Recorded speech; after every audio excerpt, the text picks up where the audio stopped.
Sean bienvenidos todos a una nueva edición. Esto es Conversaciones que sí se publican. Bienvenida a la doctora Dulawis Belén.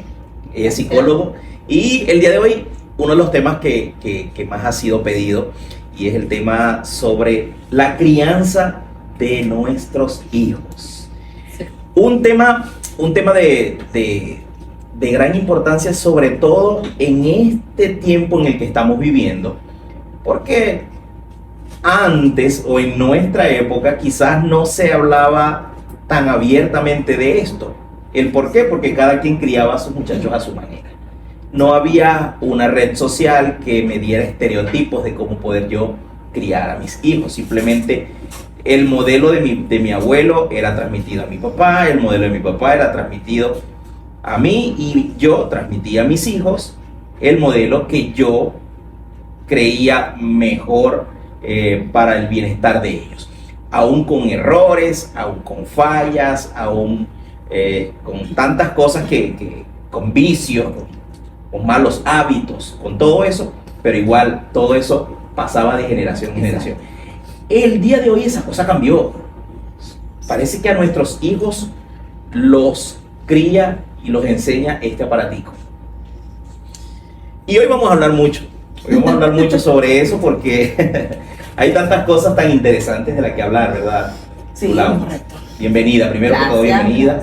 Gracias. Para nosotros es un placer contar contigo acá y bueno, que nos puedas ubicar un poco a todos esos padres y representantes que mucha gente trabaja, mucha gente no tiene el tiempo quizás para dedicarle como nos dedicaron a nosotros ese tiempo, esa dedicación. Hoy en día papá, mamá tienen que salir a la calle y nuestros hijos, ¿en manos de quién queda? ¿Cómo ves tú la generación? O esta generación. Bueno, bendiciones, gracias. Bueno, la pregunta es amplia. Realmente la crianza es un tema bastante amplio, polémico en esta época, porque caemos en eso que decías tú. ¿Quién tiene la razón? ¿Quién tiene la razón? ¿Los que como que se criaba antes, como se crían ahora? Estamos novedosos, implementamos otras cosas. Algunos dicen así no se hace, otros dicen esto está mejor, o a mí me funciona más aquello. Los niños, como me decías, quedan ahora, están siendo criados básicamente por ese aparatito. Sí, sí. Por los dispositivos, le decimos pantallas, por el YouTube, por las redes sociales, ¿verdad? Por las plataformas, los juegos, los videojuegos se convirtieron en las niñeras. Toma, le doy el teléfono al niño para que me dejes hacer. Se dio en pandemia, ¿verdad? Que estuvieron los papás en casa trabajando desde casa, algunos, los que podían hacer un teletrabajo, y no me deja, no puedo, le doy el equipo, le doy la tablet, le doy el teléfono y esto me alivia a mí como cuidador, pero agrava una situación en casa que pasados los días, las semanas, nos damos cuenta que nada, no es favorable, no es beneficio. Sobre todo con la facilidad que tenemos como padres hoy en día de darle la pantalla a nuestros hijos, ¿no? Parece que el mejor regalo de cumpleaños a un niño de 3 años es un aparato de esto. Es un error este. Realmente, sí. Neurológicamente hablando, estamos hablando de un cerebro que no se ha desarrollado. Cerebro desde la fecha de nacimiento hasta los 24 o 25 años termina de desarrollarse, inicia el desarrollo de la parte occipital y culmina acá en la parte prefrontal. Y esta es la última parte que se forma. Y ahí están los juicios, los valores, las normas, las conductas. Y cuando le damos un equipo a estos niños en un cerebro que no ha madurado, un cerebro que recibe una información abrupta muchas veces, este cerebro distorsiona y entonces toma conductas totalmente erróneas. Por lo tanto, es un error. Ahora, eso no es culpa de los niños. Para nada. Esta Indudablemente responsabilidad es totalmente del adulto. Porque ¿quién le compra el equipo al niño? ¿Quién dice, toma la tablet? Está el tío, está la mamá, o papá que no vive con el chico, quiere premiar al chico porque tiene 5 años y quiero hablar con él y tú no me pasas el teléfono. Son muchos escenarios. Ahora, Y también que ok. porque queremos regalar, Sí, que estén a la par de los otros niños de la escuela. Mi hijo, ¿cómo no va a tener tablet? Tiene que tener tablet. Por- Y lo envuelvo en ese mundo. por un de la asunto tablet. social. Exacto. Ahora, ¿cómo lidiar nosotros con ese tipo de padres al que usted le dice, mira, está mal que tú le regales una tablet, un teléfono a un niño a tan corta edad? Y que ese papá, el alegato que saque es, yo le doy a mi hijo lo que yo no tuve. Yo quiero darle a mi hijo lo que mi papá no me pudieron dar. ¿Cómo nosotros podemos enfrentar a esa realidad que esa persona tiene al frente? Porque quizás fue una persona con muchas carencias, pero que ahora tiene la forma de poder darle a su hijo eso y lo ve como una buena opción, ya que él no lo tuvo. Bueno, fíjate, ese es nuestro trabajo diario en consulta. El trabajo es, estoy teniendo este comportamiento, la maestra está reportando tal cosa, cuando yo estoy y yo llego se porta bien porque yo soy la que le ofrezco el dispositivo, mi mamá es la que lo cuida y no lo deja, entonces, pero es que yo le quiero dar. Lo que pasa es que yo no lo tuve. Y entonces aquí tenemos que entrar en el trabajo con los padres directamente, entrenamiento con, mira, hay una necesidad que no fue cubierta en tu infancia, posiblemente, porque no eran las mismas posibilidades de ahora en cuanto a tecnología, sobre Claro, todo, porque a lo mejor yo ahí tuve una pelota, y yo también, tuve bicicleta, tuvimos emboques, tuvimos trompos, si no lo tenía el primo y teníamos acceso. Así es. Y a lo mejor no era nuestro, pero podíamos jugar metra, etcétera, estos juegos folclóricos nosotros. Pero los padres, los nuevos papás, o sea, nosotros, o los que están un poquito más de nosotros, ¿qué quieren? Darle lo que está de moda. Porque no están comprando pelotas. Ajá. No están, porque si no tienen lo que yo tuve, en todo caso yo no tuve, fue la última muñeca, la que gateaba, por ejemplo. O no tuve, no sé, el bat y el guante tamanaco, a lo mejor. O no tuve, no sé, la bicicleta marca tal. Pero es que tú no le estás comprando en esta época al niño algo que tú no tuviste. Le estás comprando algo que tú ni siquiera tuviste acceso. Claro. O sea, le estás dando algo que tú no conocías, ni siquiera en tu niñez. Entonces, no es que le estoy dando algo que yo no tuve. Es que estoy queriendo cumplir con lo que socialmente se nos demanda. Darle, proveerle, decir que tenemos que darle lo mejor. Y si para esos padres lo mejor es un dispositivo, eso es lo que vamos a comprar. Pero si para mí lo mejor es el bien o el bienestar emocional y mental del niño, yo le digo a mi papá, mira, compra ludo, compra ajedrez, cómprate unas barajas, juega dominó, enséñale el bingo, juega pelota, sal, corre, maneja bicicleta. Pero eso no es lo que nosotros creemos que es lo mejor y porque también se nos hace muy difícil por factor tiempo acceder a ese tiempo de juego. Sí, yo quedo espantado cuando voy a las reuniones en el liceo de mis hijos y los recesos, los recreos, no son la sombra de lo que eran nuestros No hay recesos. cuerdas, ya nadie salta cuerdas, ya nadie juega pise en los recreos, ya no hay CCC, ya eso no existe.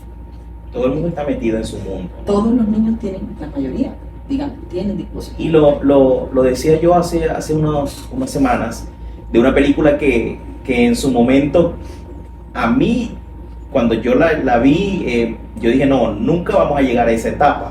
Y es la película de Wall-E. ¿Okay? Es una película en la que la Tierra está deshabitada, fueron evacuados todos los seres humanos por la contaminación y los enviaron en una nave espacial mientras un equipo de robots hacían el mantenimiento y adecuaban la Tierra nuevamente. Y en el espacio las personas eran criadas en cápsulas con una pantalla en el frente y pasaban 24 horas, día y noche con la pantalla en el frente. Se despertaban y la pantallita de inmediato. Cuando le quitaban la pantalla, cuando le llegaron a quitar una pantalla a uno, reaccionó y bueno, valga la redundancia, reaccionó al mundo real. Okay. O sea, no se había dado cuenta de lo que tenían. Quizás nuestros hijos están pasando por eso. Están viviendo en un mundo surreal y no se están dando cuenta de lo que se están perdiendo, porque se están perdiendo de tantas cosas. El hecho de tomar la mano de su amigo, de sentirlo, aquí estás, eso no existe. El punto está que ellos no saben que se lo están perdiendo. Claro. Ese es el punto, que no lo han tenido antes, o que es poco, que es escaso, entonces no es importante. No es una prioridad para ellos. Exacto, no se ha convertido en una prioridad. Estoy bien en mi cuarto, estoy bien con mis amigos en redes, allí soy aceptado, allí nadie me critica, allí nadie me está viendo cómo estoy físicamente, y aquí estoy bien. Es su confort. Exactamente. Entonces, a nosotros antes nos gustaba salir con los amiguitos, jugar en colectivo, y eso se ha perdido mucho. Entonces, ¿cómo podemos incentivar como papás? Esto es un trabajo de todos los días.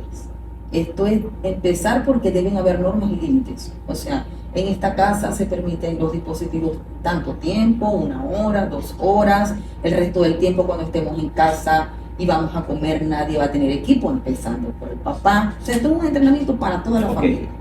Papá debe dejar el celular al lado o en la computadora si está trabajando al lado y dedicar el tiempo, por ejemplo, de los alimentos para los alimentos.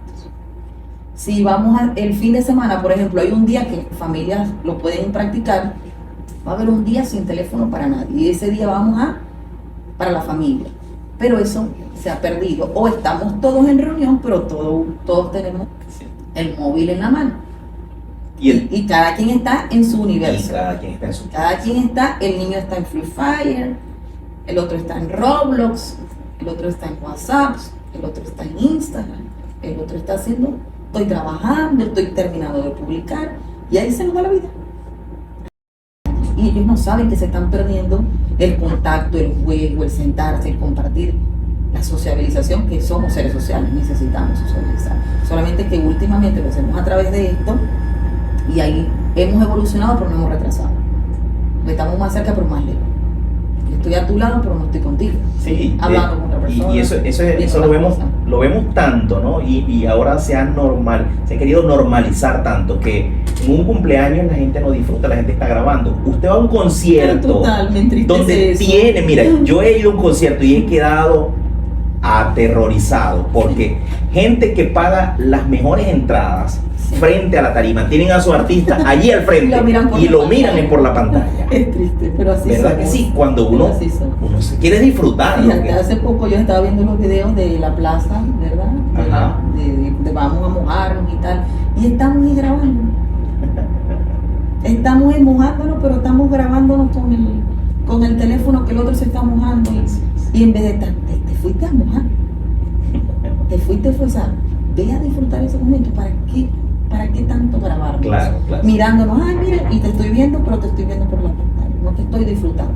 Y el secreto de la vida está en disfrutar. Y estamos hablando de la crianza de los hijos. Ahorita, hace un instante hablaste de normas en la casa. ¿Qué importante o qué tan importante es colocar normativas dentro de un hogar? Son el fundamento para que una familia funcione en equilibrio. ¿Y qué pasa si no las hay? Disfunción total, crisis. Cuando habla de disfunción, si yo no le digo a un hijo que no tiene permitido, por ejemplo, decir malas palabras, o golpear a su hermano, o cerrar la puerta, o bajar el baño, si no le digo que es una norma, que es una norma sentarse a comer, que es una norma bañarse a tal hora, que es una norma saludar, pedir bendición, por ejemplo, que es una de las cosas que también se han perdido, o sea, ver una visita y decir buenas tardes, mira, es una norma, en esta casa hay normas, que hay modales y se cumplen. Pero si no existen, entran, salen, no saludan, no saben nada de ellos, entran y salen a cualquier hora, en el caso de que fuesen adolescentes, o el niño simplemente no tiene límites, o sea, simplemente es como un animalito.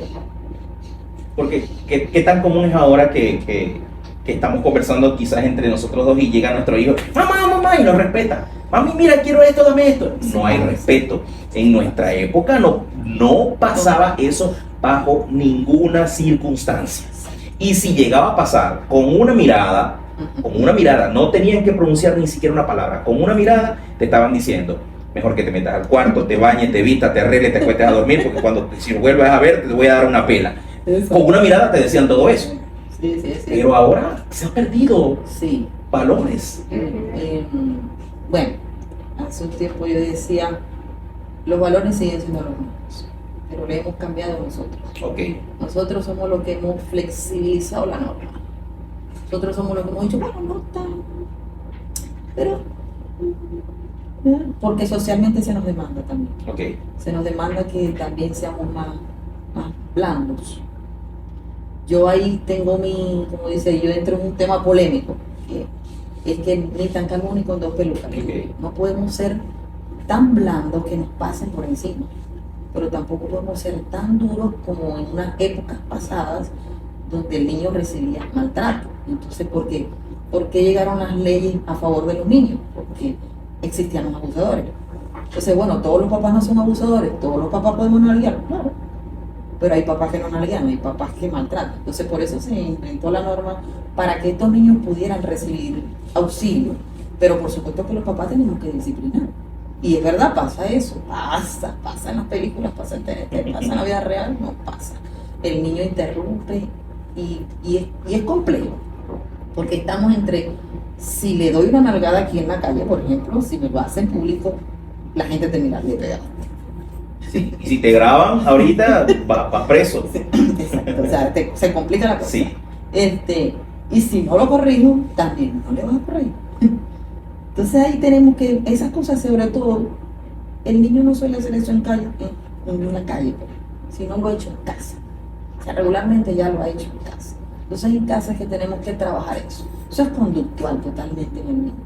Hay niños que son así porque están mal creados, están mal creados. Hay otros niños que simplemente son así porque tienen problemas de impulso, hay un trastorno allí y el niño simplemente, por más que tú le digas no lo hagas, no lo va a dejar de hacer porque es impulsivo, porque tiene un trasfondo aquí neurológico. O sea, el niño no lo puede dejar de hacer porque es impulsivo totalmente. Esos son los niños que hacen un tratamiento diferente. Entonces, dependiendo al niño, uno aborda a la familia. Bueno, vamos a trabajar esta conducta, esto. Tienes que esperar, hablar en voz baja, tienes que esperar tu turno, tienes que esperar que yo termine de hablar. O sea, hacer un trabajo, pues ese trabajo lo hacen los papás. Para que en la calle minimizar que estos eventos, o sea, que estos episodios aparezcan. Exacto. Y allá iba, a los berrinches.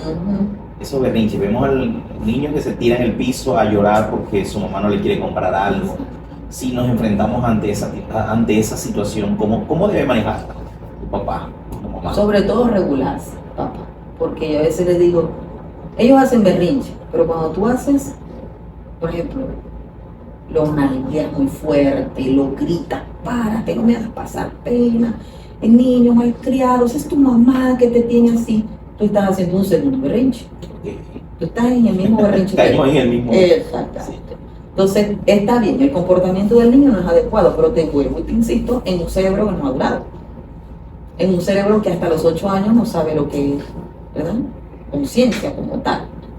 No sabe las consecuencias de un acto. Él va a lo que tú le indiques. Pero nosotros se supone que ya estamos maduros. Entonces nosotros no podemos hacer un show porque es que ya el niño está haciendo un show. Dejamos ese show nosotros.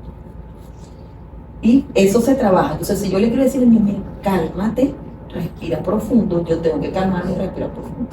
Porque si él está gritando y yo grito, ¿cuál es la diferencia? Él grita y yo también. Claro. Ahora él grita y yo tengo que hablar bajo. Yo soy la que tengo que hablar bajo. Por eso es que pareciera que cuando los padres responden algunas veces de esta manera, es como que no está haciendo lo que tiene que hacer. Pero es que no puedes repetir la conducta que tú quieres erradicar del niño. Si tú quieres que el niño no le pegue a otro niño, mira, tu hijo me pegó, ven acá, y le voy dando yo también. Entonces, tú le dices que no pego, yo te pego.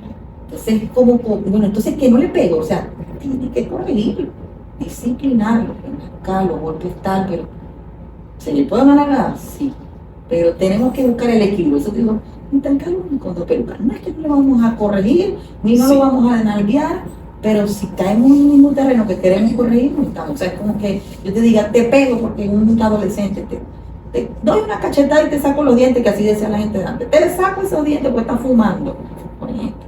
Pero yo fumo. Allá iba, al campo de la corrección. Si nos vamos a la Biblia no autoriza corregir a nuestro hijo o a nuestros hijos. Así es. Pero yo pienso que la corrección va por etapas. Quizás no hacemos nada o corrigiendo con vara, corrigiendo con corrección de nalgadas a un adolescente. a un niño que ya está en etapa de conciencia. Claro, sí, ya estamos. Porque Claro. creo que cada tipo de corrección lleva sus etapas. ¿Cómo nosotros como padres podemos saber de qué manera corregir a nuestro hijo según la etapa en la que están pasando? Bueno, Porque he escuchado y he visto testimonios de jovencitos ya 10, 11 años que le pegan y dicen, no me duele, no me duele, y su actitud es rebelde. claro. ¿Por qué? ¿Qué pasa? Que a veces es que todos los niños no son iguales. Eso se tiene que evaluar, depende de cada niño. Claro, Porque hay niños que tú los ves que con 10 años y van a consulta y te dicen, salen de la consulta diciendo, ¿crees que yo me voy a portar bien? ¿Verdad? Ya tienen desarrollado una conducta negativista. Y la mamá con un niño, supongamos que lo trae criado criollamente, le viene dando, pero por donde lo agarra. ok. Se acostumbran al maltrato y dicen, dame más duro si quieres, pero yo no hago caso. O sea, ya tienen esto como una conducta establecida que hay que atender, que si no se atiende a tiempo se convierte en un trastorno de conducta. Se puede convertir en un trastorno disocial. Todos los niños no responden igual a tu corrección. Hay niños que tú le dices, cállate que estamos mal", y se callan. Y otros no, ¿qué? Y se paran, y uno se dice, y ellos no hacen caso. Y hay otros niños que tú con solo lo miras, ya te dije, Ajá. y ahí se queda. O sea, con cada hijo, todas las técnicas tienen que ser diferentes, Ok. porque todos los hijos son diferentes. Nosotros somos seres individuales y seres únicos. Entonces, hay adolescentes a lo que tú le vas a decir, tú no sales, tú no vas, de aquí no sale nadie, porque usted es hijo mío, punto, y ese hijo se reconoce. Los mami ni piden permiso. Dicen, ¿para qué voy a pedir permiso si mi mamá no me deja ir? Y hay otros que dicen, después de un susto y se acaba. Entonces, dependiendo del hijo, dependiendo la conducta, dependiendo el contexto, vamos aplicando técnicas. Vamos aplicando lo que nos funcione con ese hijo. A lo mejor contigo funcionó algo y con tu hermano no funcionó. Así es. Yo le decía a él que él no lo iba a dejar ver televisión, muchacho, eso barría la casa, limpia. Pero al otro le decía, no va a televisión, no importa. Hago. O sea, le quito algo que le gusta, igual lo sigue haciendo. O te voy a caer a palo. Ya no me hace. Se acostumbran, algunos se acostumbran a que les peguen, ¿no? Físicamente pegarle con la vara, como dices tú. Como hay otros que con una pela, una santa pela es suficiente para que enderecen en ese camino y ahí derechito van por ahí. Entonces con cada hijo, o sea, generalizar es imposible. Claro. Ahora, si hay un papá que quizás nos está viendo y está en esa situación, que bueno, ya quiero cambiar, ya veo que la manera violenta no es la correcta, ¿cómo puede corregir a su hijo que está acostumbrado a los golpes? Bueno, yo siempre le digo, tenemos un poder que no lo tienen las otras especies, que es hablar. Hablar. El poder de la palabra. Y cuesta cuando uno trae un patrón de crianza donde hablar no era lo que se usaba, sino, no opinan lo mismo que yo, toma. Una dictadura. Dictadura es lo que llamamos crianza autoritaria. Así es. El padre que solo impone normas y no hay derecho a nada más nada. Entonces, cuando este patrón viene instalado, como decías tú, el abuelo nos creó, el papá de nosotros, el papá de nosotros vamos bajando patrón, ¿no? Eso es un trabajo también para nosotros. O sea, los papás todo el tiempo estamos trabajando. Esto es un trabajo. Trabajar en mí mismo, en mis creencias, en cómo yo creo que debo, o cómo yo creía que se llevaba, y que esta generación es totalmente diferente a mí. Que lo que funcionó conmigo, con este muchacho a lo mejor no va a funcionar. Y puede ser que nos mantengamos en esta creencia y lo llevemos así, y nuestros hijos estén sujetos. Pero hay padres que eso no les funciona. Que digan, yo me crearon así duro, y yo voy a ser duro, y nadie me va a hacer cambiar de opinión.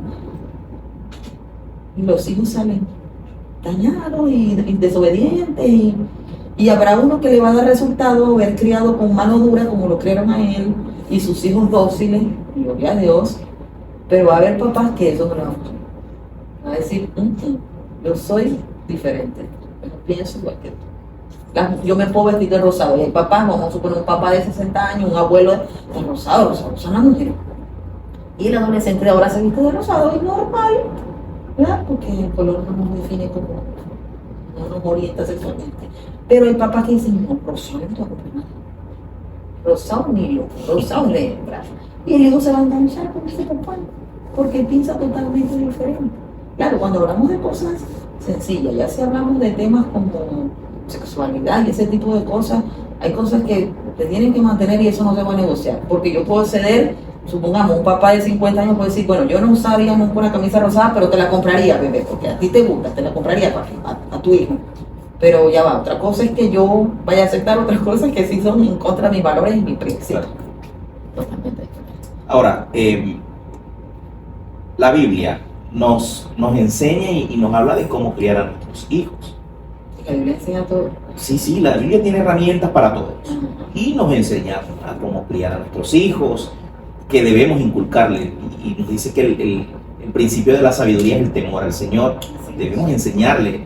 Creo que si nosotros enseñamos como papás el temor a Dios a nuestros hijos, nos vamos a ahorrar unos cuantos problemas. Sí.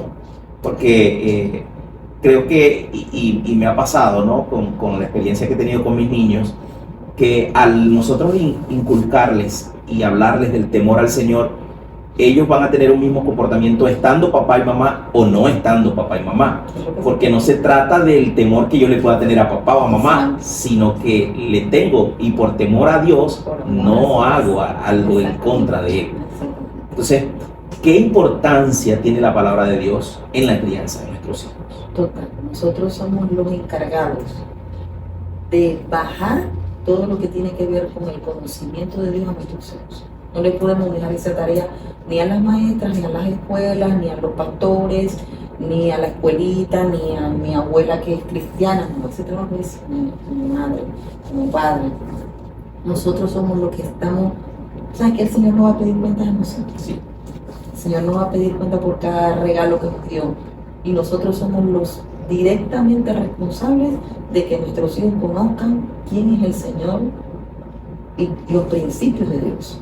Y es fundamental. Nosotros somos quienes tenemos que hacerlo.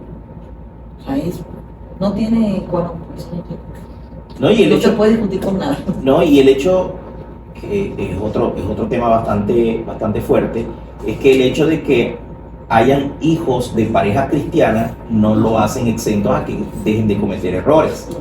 Nuestros muchachos no son perfectos. Los hijos de los pastores no son perfectos. Los pastores no son perfectos. Los cristianos no son perfectos y sus hijos tampoco. Entonces, ¿cómo se ha encargado muchas veces la sociedad de señalarlos y decir, no, mire, y eso que es de un hogar cristiano, y mira lo que hizo y se fue? Los hijos de pastores corren con ese peso, como que ni todos los ojos están sobre mí. Todos los ojos están sobre mí porque yo soy tu hijo, pues soy el hijo del pastor o de la pastora, y a mí todo el mundo me mira, y si el hijo del pastor, no sé, corre y se cae, ay, se cayó y es el hijo del pastor, pero se cae otro, no pasa nada. Claro. Pero, ahora, pero por eso, por el título de cumplir. ¿son malos, los papás cristianos son malos papás porque sus hijos cometen errores? Para nada, en absoluto. No tiene nada que ver con eso. El padre tiene que encargarse, como dice Deuteronomio 4, 6. 4, 6 dice que les amarás al Señor tu Dios, ¿verdad? Con toda tu alma, con todo tu corazón. Y esto que te enseño se lo darás a tus hijos. De mañana, en el camino, Al caminar, al salir, al entrar. Ajá. El padre hace su tarea. Si el padre hace esta tarea, ¿verdad? Le está librando su responsabilidad. El hijo tiene libre albedrío. Correcto, ahí va. Cuando ya es un adulto, cuando es un adolescente, ya el adolescente ya... ¿Hasta qué edad tenemos nosotros la autoridad bíblicamente para poder encaminar a nuestros muchachos y decirles lo que tienen que hacer? Yo creo que bíblicamente no caducaría como padres nosotros poder, como autoridad sobre ellos, poder exhortar. Claro, tú hablabas de etapas totalmente. Yo no voy a exhortar a un hijo de 26 años como exhortaría a uno de 12, ¿no? Totalmente. Yo te voy a decir a ti, mira, esto no es adecuado, esto no es correcto, esto no es apropiado y esto simplemente aquí no va a suceder. A un hijo de 26 años le diría, hijo, la palabra dice, tú lo sabes, que está escrito, que esto no agrada al Señor, toma las decisiones correctas. O sea, es diferente, ¿verdad? Pero por la palabra lo podemos hacer toda la vida, porque y si lo hacen nuestro padre espiritual, nuestro padre lo dijo. Estamos en la congregación y somos igual hijos. Y en el momento en el que ellos cometan un error, primero no nos hace culpables. Nosotros, como dijiste tú hace un momento, lo que tenemos que hacer es cumplir nuestro deber como papás formadores y como buenos sacerdotes que somos los papás dentro del hogar, darle a conocer los principios que se establecen en la palabra, pero ellos tienen sus propias, llega un momento en su vida que tienen que tomar sus propias decisiones. Y en esas decisiones van a haber muchas decisiones que no son acertadas, pero no estamos para condenarlos, ¿no? Y se me viene de una vez el pasaje del hijo pródigo, ¿no? El hijo pródigo vivía en una casa que, si vemos el contexto, era una casa muy correcta, unos hijos bien formados, bien criados, con principios de Dios. Y vemos como el muchacho le dijo: no, papá, dame mi herencia, y el menor: dame mi herencia, que me voy a gozar la vida. Y se fue y se gastó todo. Y dice la Biblia, fíjate, y el otro hijo que hizo, se quedó. El otro hijo, el mayor, se quedó. Se criaron, supongo, con las mismas normativas, con los mismos fundamentos del Señor. Es cuestión de decisión. Y el hijo, bueno, decide, y papá dice: bueno, yo te la doy, dice Dios. Pero feliz de que volviera. Sí, porque cuando también se puede utilizar de esta manera, fíjate, si el hijo está bien inseminado por la palabra del Señor, a la final, porque no fue que no volvió que su padre, y él sabía que ahora tenía que sujetarse a lo que su papá dijera, porque ya le había despilfarrado lo que papá le había dado. Y lo más bonito es cómo lo recibió su papá, ¿no? Feliz. Es el ejemplo, el ejemplo que Dios, porque Dios así nos recibe, ¿no? Nosotros hacemos desastre y cuando venimos ya por el suelo destruido, papá nos acepta y nos coloca en la posición de hijo. No dejamos de ser hijo. En la posición de hijo. Un hijo nunca, aunque comete errores, nunca deja de ser hijo. Y ahí entramos al tema del perdón. Qué fuerte es cuando hay desconocimiento de Dios y se cometen errores y hay heridas entre padres e hijos y comienza esa falta de perdón. Si podríamos hablar un poquito sobre eso, cómo manejar la falta de perdón dentro de la familia. Quizás un papá que fue muy maltratador, fue muy abusivo verbalmente, fue muy descuidado en no dar amor, cariño, calor a su hogar, o una mamá que fue de ese modo, y se crean esas heridas en los hijos, o un hijo muy rebelde que dejó heridas en sus papás. ¿Cómo sanar? ¿Cómo sanar eso?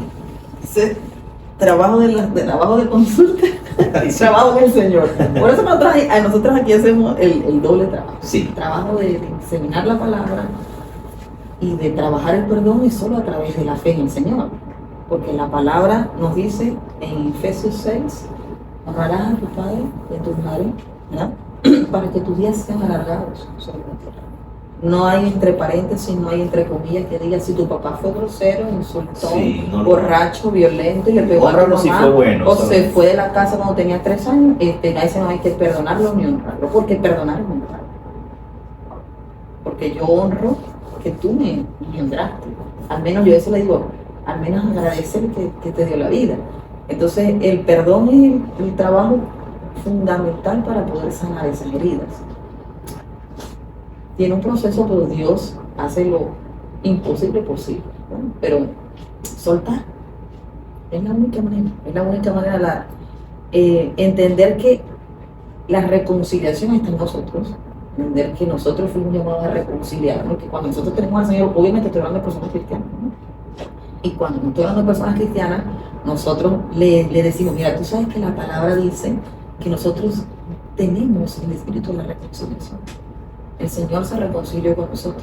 Nosotros, dice la palabra, si tú perdonas, serás perdonado. Entonces, como cristianos, como creyentes, ¿verdad?, necesitamos entender que para yo poder gozar del perdón, yo tengo que perdonar. Así papá haya sido lo que haya sido. Si mamá me haya dejado. Y eso es un trabajo que lleva a veces tiempo, porque duele comprender que necesito soltar eso. Pero la única manera de que tú perdones y que tú sanes, que tú comprendas que tú lo necesitas, que tú necesitas estar sano, que tú necesitas estar tranquilo, que tú necesitas dejar de recordar porque te duelen los recuerdos. Tú necesitas dejar de recordar con dolor lo que te pasó, porque el recuerdo no va a desaparecer, que te pegaron, que te dejaron, que te abandonaron, qué sé yo. Te estoy hablando de cosas suaves. Tú tienes que dejar de recordar sin dolor, con dolor, quiero decir, bueno, eso que pasó. Entonces yo comprendo, bueno, esta historia mía es porque mi papá fue tal, o mi abuelito le hizo tal, y yo comprendo la historia de él, y yo digo, yo tengo que cortar este ciclo, tengo que cortar este patrón, yo tengo que decidir que aunque él estuvo dañado, ya yo necesito ser libre y perdonar, para que haya esta reconciliación en los miembros de la familia, sea quien fuera. Por supuesto, los hijos con los papás, y la palabra es tan hermosa cuando dice, el corazón de los padres se vuelve a los hijos y el corazón de los hijos se vuelve a los padres con el perdón. Ahí entramos en el punto de la autoridad. La Biblia es clara y la Biblia nos enseña los niveles de autoridad. Hay niveles de autoridad dentro del hogar que deben ser respetados. Los hijos, de hecho, dice que los padres no deben exasperar a sus hijos, pero los hijos deben estar sujetos a sus papás. Y sí, claro, y qué importante es mantener esa autoridad y respetarla, sobre todo entre papá y mamá. Y lo digo con un ejemplo muy básico. El niño va donde la mamá y le dice, mamá, quiero ir a la fiesta que me invitaron mis compañeros de clase, y la mamá le dice, sí, ve. O no, le dice, no vas. Y entonces va donde el papá y le dice, papá, sí, ve. Entonces ahí se crea ese conflicto, ¿no? De que sí, mamá es mala porque me dijo que no, pero papá es bueno porque me dijo que sí. Entonces, ¿cómo podemos los papás manejar ese tipo de situaciones dentro del hogar? Yo siempre repito lo mismo, papás somos un bloque. Los papás tenemos que unificar criterios, estemos viviendo juntos. Esas son las normas tienen que estar establecidas. Y si yo digo que no va a una fiesta, papá debería decir que no, igual que yo. Y en todo caso, ese es un mal hábito que tienen los padres. El jugar al ve allá o ve acá. Yo no puedo mandar al niño a que busque una respuesta. Tengo que hablar yo acá. Nosotros vamos a dejar que o sea, ¿qué tanto nos conviene nosotros bueno, lo decidimos, llegamos a un acuerdo, no vas por esto, Así por es. esto. Así pasa en los juegos deportivos. En los juegos deportivos ahí el jugador comete una infracción y se juntan todos los árbitros. Empiezan a hablar, ¿qué vamos a hacer? Sí, vamos a hacer esto, hay que sancionarlo, luego van y toman una decisión. Pero no puede ser que nosotros no podemos ser el buen hermano. Los papás no pueden jugar a eso. Si tu papá te dice que sí, ve. Hay hijos que dicen, yo no iba, ya lo que me decía que no me decía decir allá, ¿para qué ya yo no iba a ir para ningún lado. Pero en este momento, uno en una casa que se está dando mucho, un papá en una casa, otro papá, me dejas ir, voy para una piscina, sí, vete. Y la mamá dice, si está castigado, ¿cómo que va? Si el niño no ha preguntado a nadie, ¿cómo que va? Pero mi papá me dijo así. Entonces es un juego de poder. ¿Quién manda más? ¿Quién es el papá que gobierna? ¿Quién es el papá que tiene más poder sobre este hijo? A mí me hace caso, a mí me quiere más. Tú eres la mandona, tú eres la gritona, o tú eres el ogro, yo soy la buena. Entonces ese juego de quién manda no es favorable. El hijo tiene que saber que los dos son un bloque y que están allí y que ambos van a decidir lo mejor y que van a llegar a acuerdos, y que hace falta discutirlo y hay cosas que están tácitas, no, ya. Tu papá dice que no, yo nunca. O sea, somos una muralla. Si ellos encuentran que nosotros hay una endijita así, por ahí se meten. Encuentran la debilidad entre la autoridad, entre la debilidad y la autoridad, y perdemos. La palabra estás castigado. Esa palabra cuando a mí me la decían, ya yo sabía que iba a estar. Cuando me decían esa palabra, yo decía, no, ya me tocan 5 minutos arrodillado en el rincón. Okay. Yo me acuerdo que ese era el castigo mío, eran 5 minutos arrodillado en el rincón. Okay. ¿Y cómo funcionó? Ya iba solo. Ya yo iba solito. De hecho, una de las experiencias que me pasó con mi hijo mayor, que era un niño muy inquieto, las nalgaditas no le hacía, y siempre iba a lo mismo, siempre era el mismo comportamiento. Y conversamos una vez con su colega Keila, y ella nos dijo, eso, no de arrodillarlo, sino colóquenlo, cuando cometa una infracción, cométanlo en un rincón, 1 minuto. Y si él porque gateaba, apenas estaba dando pasitos, y cuando se vaya a mover, lo vuelven a llevar al rincón. Y cuando vuelva a volver, hasta que cumpla su ciclo de tiempo en el rincón. Y cuando lo quiten del rincón, le dicen, bueno, te colocamos en el rincón porque hiciste esto y esto y esto y no lo vuelves a hacer. Eso lo llamamos. Y a la medida del tiempo ¿cómo nos funcionó eso? No hubo necesidad de más nalgada. Porque el rincón era el sitio que él veía, wow, si yo hago esto, me toca el rincón, no lo voy a hacer. Sí. Eso funciona quizás con un bebé. Ahora, está bien que yo con mi hijo que tiene un poquito más de edad, cometa una infracción y yo le diga, dame acá tu teléfono, dame acá esto, dame acá lo otro. Está bien hecho. Se le llama reforzamiento negativo, quitarle lo que le gusta. Tiene que estar establecido en una norma, por ejemplo. Si a esta hora tú no has hecho lo que te toca hacer a ti aquí, ten por seguro que vas a estar 3 días sin dispositivo. Ya él sabe, ya eso está negociado, ya eso está hablado.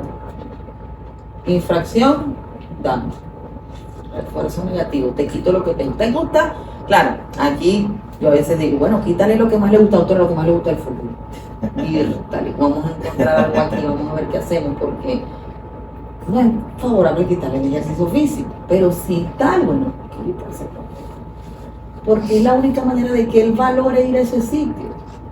Le gusta entrenar, le gusta el karate, o le gusta, no sé, tal cosa, te pidió algo, bueno, tú necesitas, para que yo te dé esto, tú necesitas cumplir con algo.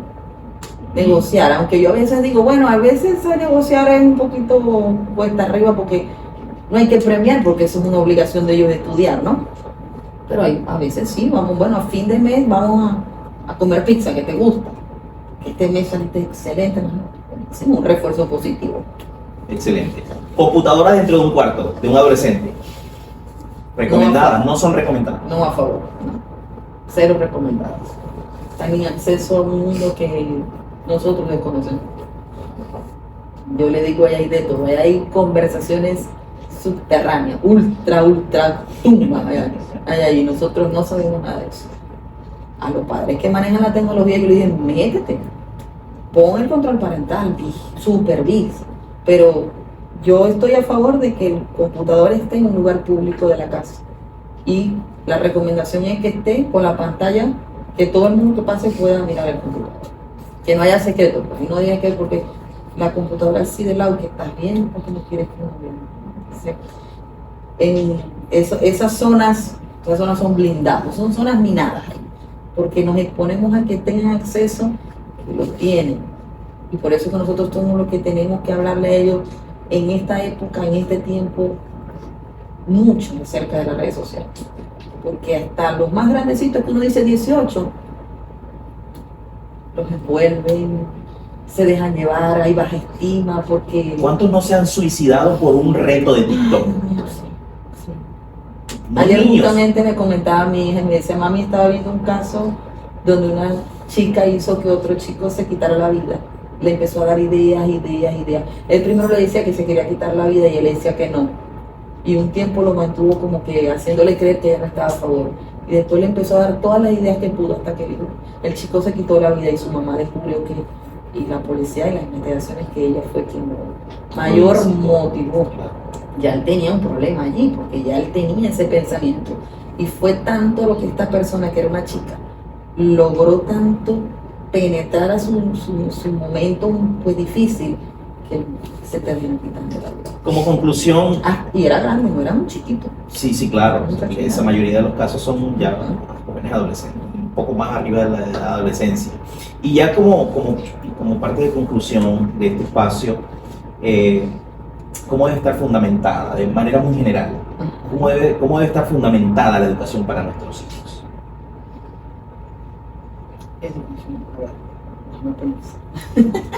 El fundamento. Bueno, fíjate, nosotros tenemos, como te digo, lo primero es la fe en el Señor. La educación debe estar basada en respeto, en fe en el Señor, en autoestima. Nosotros debemos ser los cuidadores número 1 de la autoestima de nuestros hijos. Si tú enseñas a tus hijos a amarse, difícilmente alguien fuera de casa los va a poder convencer de cosas erradas, porque se aman y porque saben que sus padres los aman. Entonces, el amor hacia ellos, ¿verdad? La comprensión, la comunicación. Yo hago campaña en contra de la crítica y en contra de la comparación. Porque si nosotros educamos criticando, tú no lo hiciste bien porque no lo hiciste, pero tu hermanito lo hizo mejor, tu primito te saca 20 y tú sacas 18, no sé, el vecinito hace deporte y tú eres flojo. Entonces los educamos, creemos que lo estamos motivando para que sea mejor estudiante, para que sea mejor deportista, y resulta que los estamos llevando al despeñadero. Entonces, cuidar el amor que ellos sienten hacia sí mismos, mostrarles amor, educarlos con respeto. O sea, tú eres válido en esta casa, ¿verdad? No vamos a hacer lo que tú dices, pero tu opinión es válida. Te amo, decirles muchas veces te amo. Eso debe estar desde la mañana hasta la noche. Nunca serán demasiados te amo. Mirarlos, que ellos sepan que tú los amas. Porque tú hace rato decías algo como que nos miraban y ya nos pulverizaban. Sí, es verdad, ¿verdad? Pero tenemos que mirar y que ellos sepan que digan, papá, como que estoy haciendo algo que no está muy bien porque papá me está mirando fijo. Pero que también puedan decir, mi padre me mira como amor. Mi padre me ama, sus ojos me dicen que me ama. Abrazar, ¿verdad? Practicar el perdón, practicar pedir disculpas dentro de la familia. Cuando yo cometo un error, mira, disculpa. Y cuando nuestros hijos nos ven, los enseñamos. Cuando yo les modelo a mi hijo que ser sensible, que ser humilde, que yo soy capaz de reconocer mis errores y de pedir perdón, yo le estoy enseñando, le estoy educando completamente a ser una persona que reconoce errores, que es sensible, que sabe pedir perdón, que respeta, que abraza, que busca la reconciliación, que se esfuerza, que sabe que no es un número. Yo siempre le digo a los papás, hay un video que dice que el papá ve el boletín del chico y le dice 5, 10 y 2, 8. ¿Por qué 2, 8? Y nos enfocamos en lo negativo del hijo y le estamos diciendo, no me gusta, esfuérzate más, es poco lo que haces. Y los hijos entienden en la enseñanza de vida, soy insuficiente. Nunca le di a mi padre todo lo que quería. Él siempre esperó más de mí. Yo no cumplí con las expectativas. No, él quería un médico y yo soy mecánico. Y entonces los enseñamos a sufrir. Entonces la educación decía, déjame pensar, porque quería ordenar bien mis ideas acerca de que la mayor educación que le podemos dar a nuestros hijos es la educación emocional.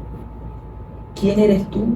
Lo valioso que tú eres, lo que tú eres un hijo de Dios, lo importante que eres en mi vida, lo que yo te amo, lo que no eres un error no te define. Si tú te vas a equivocar en la vida, pero yo no te voy a dejar de amar por eso. Entonces esa es la educación primordial: sumar, restar, multiplicar, y por supuesto que vayan a la universidad y que por supuesto tengan buenas notas, pero siempre lo traemos a colación entre colegas y decimos, puedes ser muy brillante, pero si tienes dificultad para socializar, pero si no te sabes llevar bien con la gente, te va a costar. Claro. Un gerente que no sabe comunicarse, alguien de recursos humanos, un supervisor, y Dios mío, no se puede trabajar con esa persona. Entonces, bueno, suma cum laude, mucha nota, pero poca gente, poca humildad, ¿verdad? Entonces, la educación allí, basada primeramente en el temor al Señor. Nosotros responsables totalmente de cómo se desarrollan ellos en la fe, desde que están bebés, hablarle de que conocemos al Señor, de quién es el Señor en nuestra vida, y lo demás, bueno, poco a poco, a medida que van en sus etapas, les vamos enseñando lo que sí. Pregunta bonus. ¿Pregunta qué? Un bonus. Okay. Una extra. Está bien que saturemos a nuestros hijos con actividades. En la mañana van al colegio, luego van a tareas dirigidas, luego van a natación, luego van al fútbol, luego van a esto, luego van a hacer las tareas en la casa en la noche, lo que queda, y bueno, solamente van a dormir. Tienen la casa como un hotel. A dormir solamente. ¿Está bien eso? Te pregunto yo a ti, ¿cómo te sientes tú cuando tienes muchísimas cosas en el día? No, sumamente exhausto, agotado. Para ellos. Está bien ir a actividades extracurriculares. Correcto. ¿Verdad? Pero nosotros también tenemos que tener límites para esto, porque a veces demandamos mucho más de lo que el chico, el adolescente o el niño puede dar, y entonces ves a un niño, estoy agotado, voy a la escuela, voy al ballet, estoy en el coro, en el liceo me metieron en no sé qué, no puedo. Y se sienten que no son suficientes. se sienten que son incapaces de cumplir con todas las metas. Entonces, como dice el dicho, el que mucho abarca. Están en música, están en inglés, están en el colegio, están en fútbol. Porque si nosotros como adultos tenemos aquello, ¿no? Llegan a las 10 de la noche, nosotros decimos sueño, ya, cuánto más gente, están más pequeños. Y que el sueño es importantísimo. Eso, nosotros como padres tenemos que cuidar el sueño de los niños. Fundamental, eso también tiene que estar incluido ahí. En algunos te lo dejo. El sueño es importante. Dulawi, por esta participación, gracias por visitarnos. A ti por invitarme. Vendrán muchos nuevos programas en los que seguramente estaremos contando contigo. Okay, bueno, Y a todos ustedes, muchísimas gracias por estar allí siempre. Esta fue una de las conversaciones que sí se publican. Nos vemos en un próximo episodio. Recuerden, se nos viene un especial de sexualidad imperdible. Así que sí. pronto estaremos con más detalles.